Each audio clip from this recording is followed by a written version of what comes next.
नमस्कार। कांग्रेस में जदोजहद चली हुई है सीएम चेहरे के लिए। आज जब कांग्रेस का मैनिफेस्टो जारी हो रहा था कल, तो मल्लिका अर्जुन खड़गे एक पत्रकार के पूछने पर उन्होंने जवाब दिया कि कांग्रेस का सीएम चेहरा कौन है।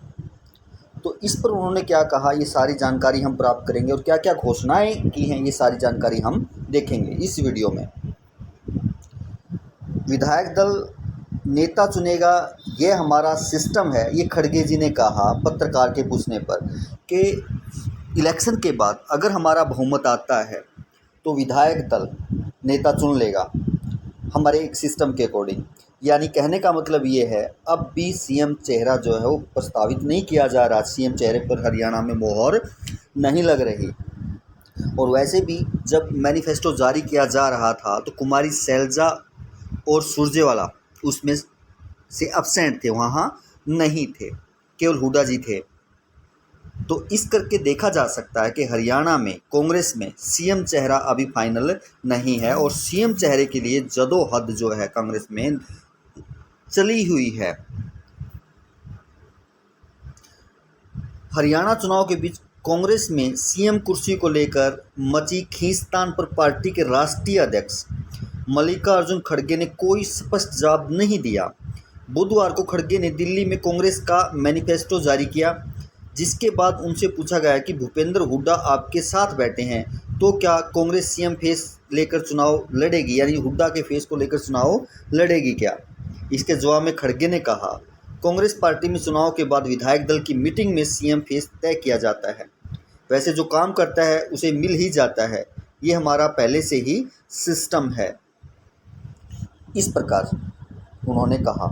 उनका जो कहने का अंदाज था उसको लेकर के, या तो ऐसा था कि वो कुमारी शैलजा जो नाराज़ चल रही हैं, सुरजेवाला जो नाराज़ चल रहे हैं, तो उनको नाराज़ नहीं करना चाहते थे अपनी स्टेटमेंट दे करके। अंदरूनी तौर पर शायद उन्होंने अपना सीएम डिक्लेयर अपने पार्टी में कर रखा हो, लेकिन वो सार्वजनिक उसे नहीं करना चाहते। या अभी सीएम चेहरे पर कोई कांग्रेस ने मोहर नहीं लगाई है, वो इलेक्शन के बाद ही होगा। अब जो 7 वायदे किए हैं कांग्रेस ने, उन 7 वायदों में कांग्रेस ने क्या क्या वायदे किए हैं वो देखेंगे।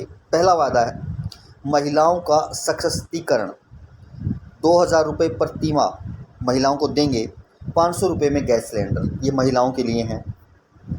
दूसरा वादा है सामाजिक सुरक्षा को बल।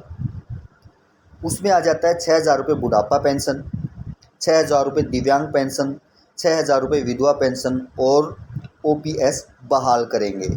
तीसरा वादा युवाओं को सुरक्षित भविष्य देने का। भर्ती अधिनियम के तहत 2 लाख पक्की भर्तियां की जाएंगी, नशा मुक्त हरियाणा बनाया जाएगा। और सिफारिश की है कि अग्निवीर को ख़त्म करने की सिफारिश करेंगे। चौथा वादा हर परिवार खुशहाल, यानी बिजली का 300 यूनिट बिल नहीं आएगा। 300 यूनिट तक यदि कोई परिवार खपत करता है तो उसका बिल नहीं आएगा। और आयुष्मान में 25 लाख रुपए तक की मुफ्त इलाज होगा। अब जो सीमा 5 लाख है उसको इन्होंने 25 लाख तक करने का विचार बनाया है। गरीबों को छत, 100 गज के प्लाट दिए जाएंगे। 3.5 लाख रुपए तक की लागत के 2 कमरों का उसमें मकान बनवाएंगे, ऐसा मैनिफेस्टो में कहा है। और इस बात पर खड़गे ने वहीं बीच में ही कॉन्फ्रेंस में ही हुड्डा जी को टोका कि केवल 2 कमरे होने से क्या होता है, उसमें रसोई होनी चाहिए, बाथरूम लैट्रिन होना चाहिए। और उनमें थोड़ा बहुत फिर आपसी विवाद हुआ। छठा, किसानों की समृद्धि के लिए एमएसपी को कानूनन गारंटी बनाएंगे, फसल का तत्काल मुआवजा देंगे। और 7वां, पिछड़ों को अधिकार, यानी जातिगत जो है सर्वेक्षण करवाया जाएगा। क्रीमी लेयर की सीमा 10 लाख कर दी जाएगी, जो अब 6 लाख है। तो ये कुछ मेन बातें थी मैनिफेस्टो में, जो यहाँ 7 मेन बातें थी, उनका हमने जिक्र किया है। अब सीएम चेहरा कौन होगा, ये जो बातें 7 कही हैं, ये पूरी हो पाएंगी या नहीं हो पाएंगी, इससे कितना सरकार के ऊपर या हरियाणा सरकार के ऊपर या हरियाणा स्टेट के ऊपर दबाव पड़ेगा, वो तो आगे आने वाली बातें हैं। ये कही गई बातें हैं, पूरी होंगी या नहीं होंगी वो आगे देखा जाएगा। कि जुमले ही शायद साबित हो, जैसे बीजेपी का 15 लाख वाला जुमला जो पहले हुआ था, अब भी जुमले ही चल रहे हैं। क्या पूरा होता है क्या नहीं होता है तो आगे आने वाला समय ही बता पाता है। इन पर आपकी क्या राय है, आप अपना कमेंट्स में बता सकते हैं। आप भी स्वतंत्र ही बताने के लिए आज़ाद हैं। धन्यवाद।